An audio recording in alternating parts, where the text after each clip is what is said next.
What's up, Summoners? Kingler here. Today, we're going to be talking about the current limited banner hero, Summer Break Charlotte, and whether or not you should pull for her. So, she's going to be the newest Summer Limited hero that comes out this year. See, similar to Cisa Bellona and Holiday Youthing, that often they do get reruns around the same time. But how the video will roll out is first we'll do a summary on what's coming next, so you get an idea on how you should be setting your bookmarks, what to think about. Then we'll actually talk a quick summary on Summer Break Charlotte, my thoughts on her, and then actually dive a little bit deeper into her kit. And lastly, I'll show you the build that I've been testing on an arena, although it's not completely finished yet, because as you know, I'm eternally struggling with Catalyst, and hopefully we'll be able to showcase her on stream in a few weeks, right? It should be pretty soon that I'll be starting to stream again. But without further ado, let's jump right into it. If you are thinking about spending to get Summer Break Charlotte, since she's a limited hero, make sure you use the link down in the bottom for Amazon coins. And let's just do a quick word from our sponsor.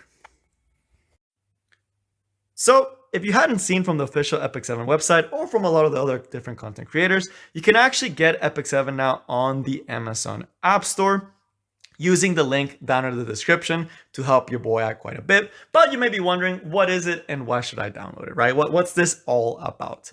So first, what is it? Because I wouldn't recommend you something if I didn't think it was actually worth your time.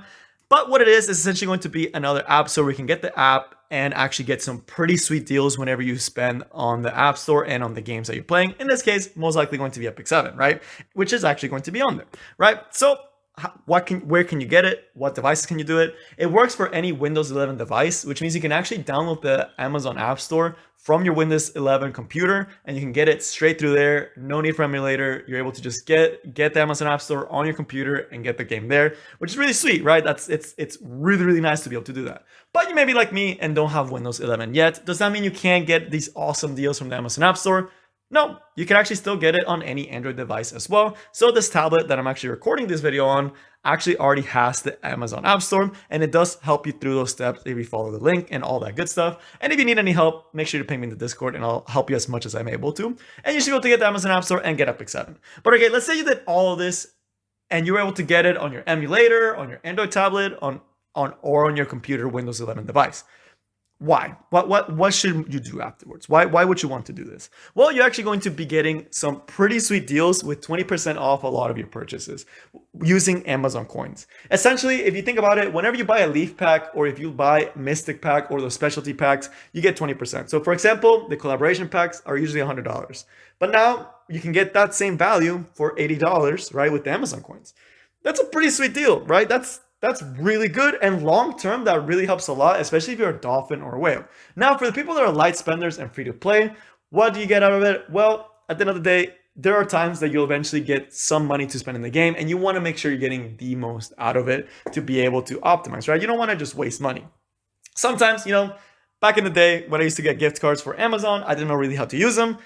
Because it's through the Amazon App Store, if you get an Amazon gift card now, you can actually use the Amazon gift card to get some of the coins to actually spend on the game, right? So it's actually pretty nice if you ever get a gift and you don't have anything you really want to order through Amazon, you don't have anything you want, it's a pretty nice way to spend it and have a little bit of fun, right? So it's definitely something I recommend you guys getting.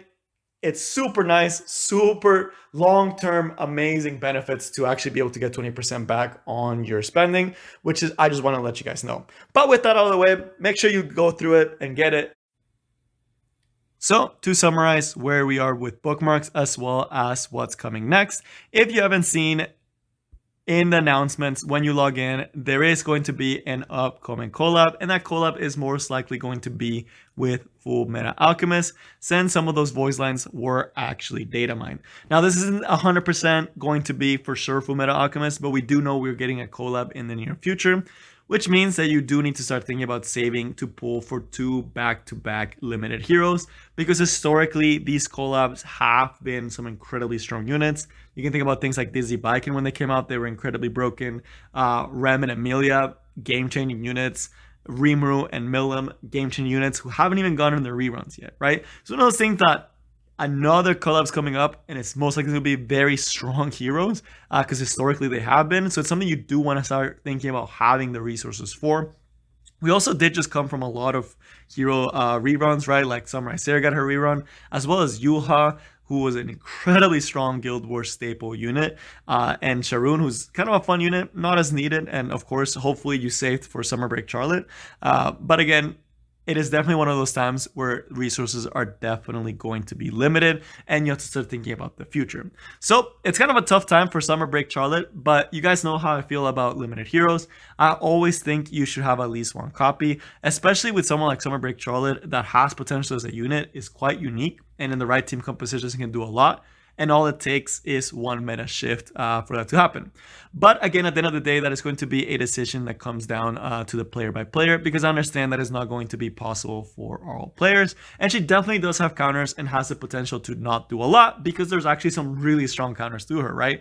Something like Lionheart Sirmia and something like Roana, right? Just those two heroes alone, as well as things like Alencia being meta, which is going to be an Earth hero that Summer Break Charlotte's not going to be doing a lot, as well as her actually relying on other heroes to be able to do her job well. And she's going to primarily be in Arena and RTA unit. Doesn't really do much for Guild Wars at all, right? It's not a unit I see doing anything in Guild Wars, but in Arena she can be pretty fun, and in RTA with the right team composition can put in some work.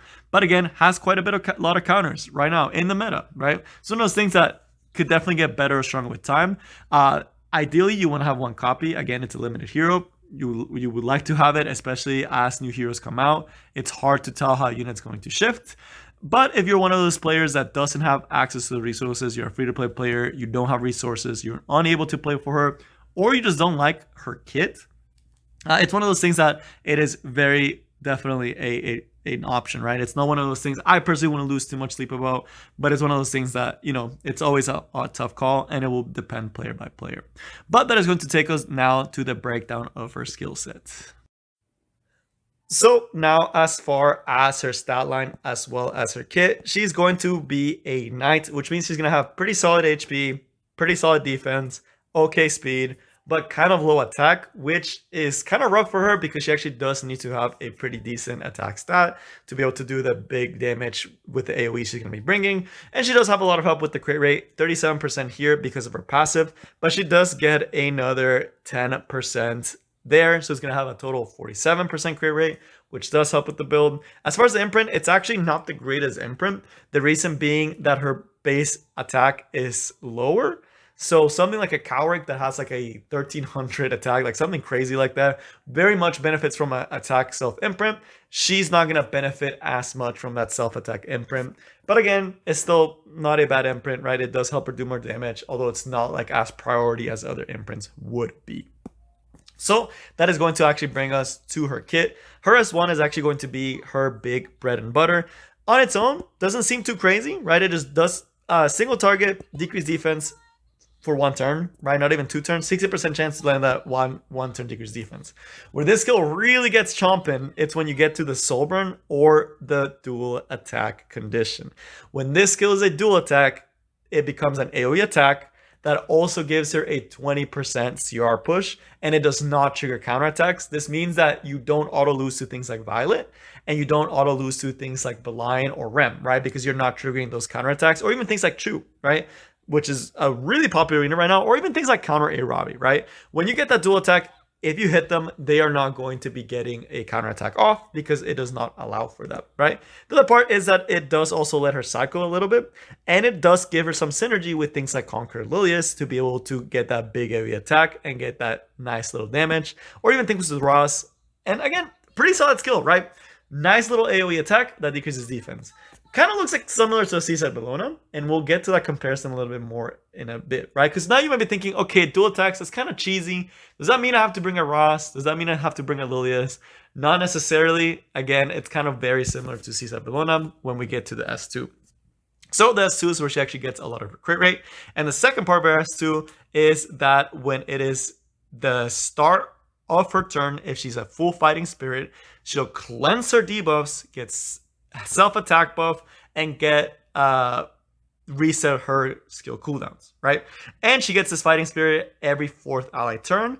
And this first part is going to be this enhanced dual attack. And this enhanced dual attack, it took me a while, and I didn't realize how it worked until I actually used my Charlotte for quite a bit. It's kind of confusing, but essentially on your allies 4th turn, you get this counterattack, which essentially says the next time your ally does an S1, you dual attack, right? That's essentially what it is, right? So you can think about it like a Caesar Bellona, where Caesar Bellona on the 5th focus stack, you do an AoE attack that decreases defense. Well, for her is when she's a full, when 4 allies take a turn, she gets this buff, and when the ally takes an S1 or can trigger a dual attack, so Conquer Lilia's S1, she will also be pulled, and it will trigger this this buff, right? And it will just essentially bring her in for a dual attack, right? I get that's really confusing, but essentially, after the 4th turn of an ally, get buff, dual attack with S1 guaranteed, right? Pretty self-explanatory, right? Which does give her a lot of synergy with things like Conquer Lilias. Why? Because Conquer Lilias takes 2 turns, right? She does S3 and she does S2. The other thing is she can also bring her in for an S1. And if you bring her in for dual attacks when you don't have this buff, she still does the AoE attack, right? So it can be kind of like a high rolly, where if you're always pulling her in randomly with dual attacks, you're going to be getting a lot of AoEs, and then she can get the buff the next turn, and then she can do another AoE, right? So she can ramp up quite fast. Again, very similar to like a Caesar Bellona, right? And her build is, again, going to be very similar to what Caesar Bellona is going to be. But again, pretty spicy, pretty cool buff. Unique in what it does, right? It just guarantees you a dual attack, which makes her kit less RNG, because at the worst case scenario, you just have to wait for 4 allies' turns and do an S1. It's important to note that this cannot be, an S3 is not going to trigger this dual attack. It has to be something that can trigger a dual attack, which I can't think of anything outside of S1s, right? And it will take priority for her. Now that's going to bring us to the S3, which is actually a really cool S3. And it's weird that her kit is so AoE, but her single target's actually pretty strong as well. And it's going to be just a single target damage skill that stuns an enemy and gives increased speed to all allies. Why is that kind of nice? Well, because you want your allies to take turns, so you can get your dual attack buff, so you can dual attack with them, right? So speed buff makes sense. And the stun is kind of nice that you get to just stun them and do pretty good damage. Like, this skill does a shocking amount of damage. It does a shocking amount of damage for how low her attack is, right? I was shocked when I first used the skill. I was like, wow, I don't even have a max mold and it's already doing this much. And then, of course, that skill also gets reset whenever she's full fighting spirit, and she's getting 15 every 4 allied turns. She's getting 15 from her S1, I believe. I believe she gets 15 or 20 from her S1, right? So she gets a lot from S1ing. She gets a lot from allies taking turns. She gets a lot from S3, right? She's taking a lot of focus. And then she's able to come in, reset her S3, and just be a dual attacking machine, right? So at the end of the day, what's her whole point? Get allies to take turns and make her dual attack. So what does that mean for her build? Her build right now, what most people have gone with, is going to be either a lifesteal build. Again, very similar to Caesar Bellona, where you're just kind of ramping her up and bring her in for big AoEs to keep her on the board and be annoying to the enemy. And the other one is going to be an injury build, because there's a lot of really strong bruisers in the meta right now. You can think of Valencia, a Ravi, Chu, right? Bruisers are really strong right now. And with injury, you're actually able to ramp up pretty fast, right? Because every time you duel, that's a nice little 5%. Again, very similar to like Belial and Caesar Bellona, right? It's crazy how similar the two heroes are. But instead of your enemy hitting you with Caesar Bellona, it's you taking turns with Summer Break Charlotte, and potentially bringing units like Conquer Lilias and Ross that can actually pull her in, so you can get the most bang for your buck, right? So overall, heroes that counter her, we kind of went over some of these, but Rowana, it's a dual attack, it's AoE, you're going to be triggering it a lot. Rowana is just going to be healing a lot. Lionheart Sirmia, again, unless you're able to kill the Lionheart Sirmia before you start ramping up, which is highly unlikely because Lionheart Sirmia, again, typically pretty bulky, you're going to be taking a lot of damage from Lionheart Sirmia, right? And most likely Lionheart Sirmia is going to win that.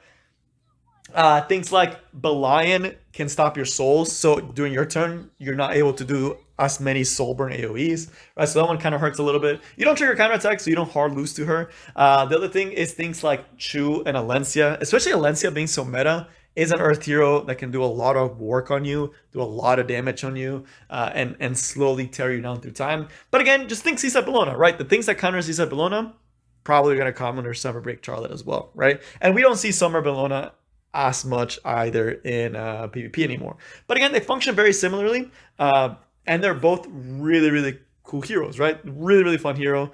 As far as her artifacts, her best artifact, in my opinion, is most likely going to be her own, because it gives her more survivability. as well as a little bit of a damage boost. On the other hand, some other good artifacts are things like Senya's artifact, although you don't have the high attack to actually make use of it. But as far as her artifact, it's an interesting artifact that I could see Fire Charlotte using if someone else is already using your Symbol of Unity. But essentially just gives her a damage based boost to the knight, as well as a little bit of like an adamant shield passive, right? So it kind of gives him a little bit of survivability, but also gives him pretty solid crit damage to do damage and to be able to survive longer. It's kind of the best in slots for her, and it has pretty decent attack.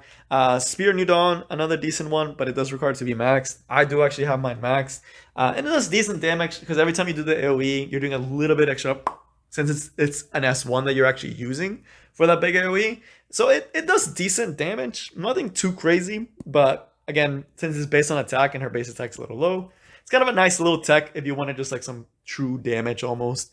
Not a bad option, but again, pretty solid artifact. But that is going to be it for Summer Break Charlotte. I can show you guys my build so you can get an idea. Mine's not finalized.